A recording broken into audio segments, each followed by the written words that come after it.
What you manifest in your mind, you can bring to reality.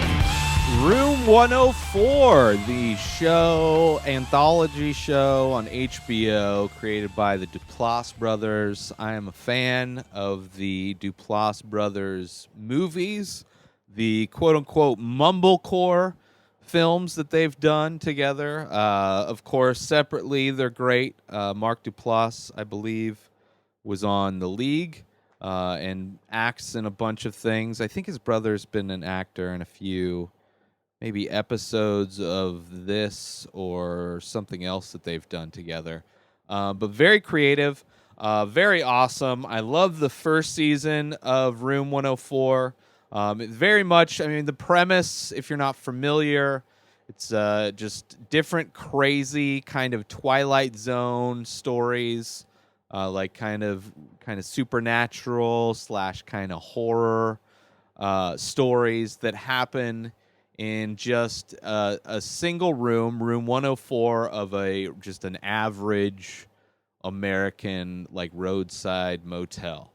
So I don't think, at least the description on IMDb doesn't specify where the hotel is, and I don't think it does in the show. I mean, weather-wise, I don't remember if there was like episodes where people have like snow coats on, but I don't remember. I don't remember. It is very like a nondescript Room 104, and just kind of really insane stories. The first season, I feel, was the best. Season 2, I don't know if it was like the network or production or just the difficulty in trying to come up with new stories every week. But the complexity of the stories in season 1, like I had to watch season 2, and it was okay. Season 2's okay. It scratches that kind of itch of Twilight Zone or Black Mirror, those kinds of shows,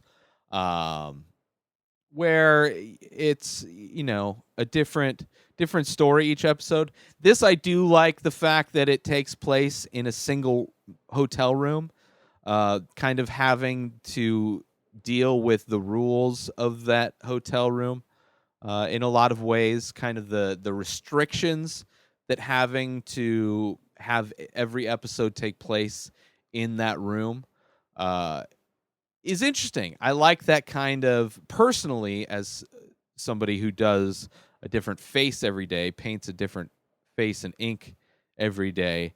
It's a challenging kind of exercise to put yourself through. So I don't know if it's that. I don't know if it's just a fatigue issue, but it seems like in season 2, the complexity of these stories has gone down, which I just didn't like as much. They weren't as engaging. Where like the first season, there's episodes where it's like there's twist on twist on twist. Like you're watching this crazy story, and then you find out the reality of this crazy story, how just batshit crazy it is. And then on top of that, there's another layer, and sometimes 2 layers of like, what the fuck? And in season 2, not as many of the what the fuck moments. Season 3 is currently going, and I will still watch season 3. Don't get me wrong. I was hoping to find episode breakdown of each episode, but it's not on this. Here we go. Season 4 already? Maybe they haven't announced already season 4. That would be crazy. Here we go. The FOMO episode, the first one, is good. I mean, they're not bad. Don't get me wrong. They are not bad. Hungry was crazy. Woman in the Wall, like they are kind of. I can see kind of pushing the boundaries more with some of these episodes, but not as many layers to the complexity. So I don't know. Maybe it's just something one of the executives, which I can't imagine HBO really giving many notes, considering they do like really high quality. It's like the quality that HBO puts out for their shows kind of, to me, indicates potentially that they are more hands off with their artists. So I don't know if there were notes that made season 1 change from season 2. But yeah, but it was a good, like, they're all I don't know. They're all crazy. But like Artificial is a story where it's like are you a robot? It's like a robot. That one kind of had layers to it because it's this guy going to interview somebody who claims to be an android, but during the process, he finds out that he's actually the one being tested to see if he knows that he himself is an android. So kind of has like the Blade Runner, kind of Terminator, kind of, that kind of thing that's happened before, where it's got that kind of twist on a twist. But I think in that episode also they pull away and Room 104 is fake. Like it's not even part of the hotel, which is it's like they're kind of playing with the rules of where is like the questions to what is up with this Room 104. Is it? I mean, I was starting to think kind of that the decor of the room changes, but the layout's pretty much the same.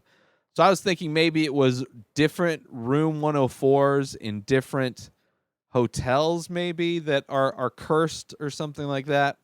I don't know.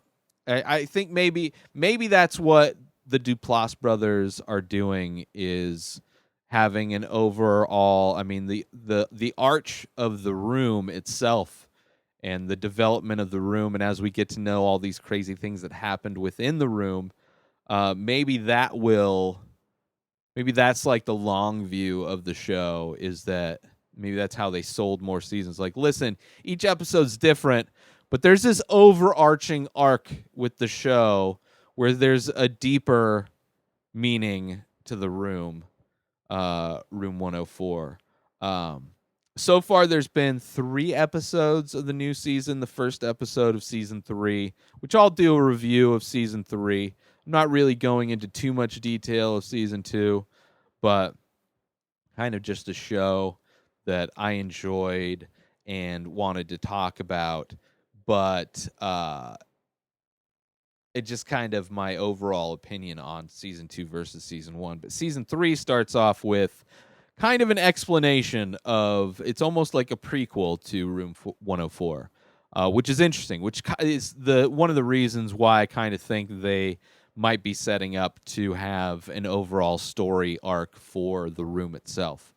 Or who knows? I don't know. It seems like with just Room 104, it can lend itself to becoming other Room 104s that are also that also regularly experience craziness.